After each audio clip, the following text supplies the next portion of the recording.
Kerala state കർഷക തൊഴിലാളി union Thrissur ജില്ലാ സമ്മേളനത്തിന് തുടക്കമായി.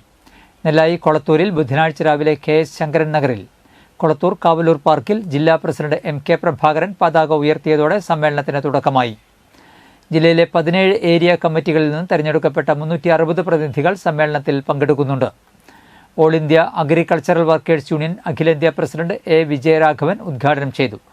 ജില്ലാ പ്രസിഡന്റ് MK പ്രഭാകരൻ അധ്യക്ഷത വഹിച്ചു. KSKTU സംസ്ഥാന president NR Balan, general secretary N Chandran, സംസ്ഥാന വൈസ് പ്രസിഡന്റുമാരായ K Komalakumari, R Chinnakuttan, AIAWU കേന്ദ്ര വർക്കിംഗ് കമ്മിറ്റി അംഗം ലളിത ബാലൻ, സമ്മേളന സംഘടനാ സമിതി ചെയർമാൻ PK ശിവരാമൻ, KSKTU സംസ്ഥാന കമ്മിറ്റി അംഗം ജിഷ ശ്യാം എന്നിവർ സംസാരിച്ചു. ജില്ലാ സെക്രട്ടറി TK വാസു പ്രവർത്തന റിപ്പോർട്ട് അവതരിപ്പിച്ചു. PS വിനയൻ രക്തസാക്ഷി പ്രമേയവും KJ ഡിക്സൺ അനുശോചന പ്രമേയവും അവതരിപ്പിച്ചു. KSKTUവിൻ്റെ ആദ്യകാല നേതാവും സംസ്ഥാന വൈസ് പ്രസിഡന്റുമായിരുന്ന A പത്മനാഭന്റെ ആകസ്മിക നിര്യാണത്തിൽ യോഗം അനുശോചനം രേഖപ്പെടുത്തി.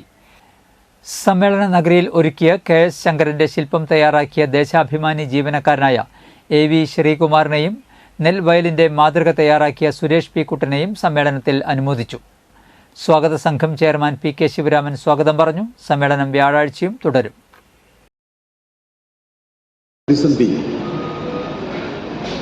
കാർഷിക തൊഴിലിനെ അനാകർഷകമാക്കിയിരുന്നു. ദേശീയ അടിസ്ഥാനത്തിൻ്റെ സ്ഥിതി അതല്ല. ദേശീയ അടിസ്ഥാനത്തിൻ്റെ പ്രത്യേകത സ്വാതന്ത്ര്യത്തിൻ്റെ ആദ്യ ദശകങ്ങളിൽ ഗ്രാമീണ ജനസംഖ്യയുടെ 20% മാത്രമാണ് ഭൂരഹിത കാർഷിക തൊഴിലാളികളുടെ. 52 ഒരു കണക്കെടുത്ത് നോക്കിയാൽ അതാണ് സ്ഥിതി. എന്നാൽ